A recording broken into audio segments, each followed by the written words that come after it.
আল্লাহ তাআলা এই দ্বীনের তাওহীদকে চতুর্দিকে ছড়িয়ে দেওয়ার জন্য আপনার একটু অবদান থাকবে। যে যা পারেন আপনারা অবশ্যই দিবেন।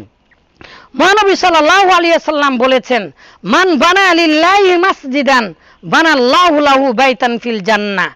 যে ব্যক্তি একটা মসজিদ নির্মাণ করলো, ওয়াফি রিওয়ায়াতিন কদর, সামান্য পরিমাণ, তার মানে একটা ইটা যদি কেউ দিতে পারে মসজিদের, সামান্য কিছু অর্থ দিতে পারে মসজিদে বানানোর উদ্দেশ্যে, তাহলে সেটা কি হবে?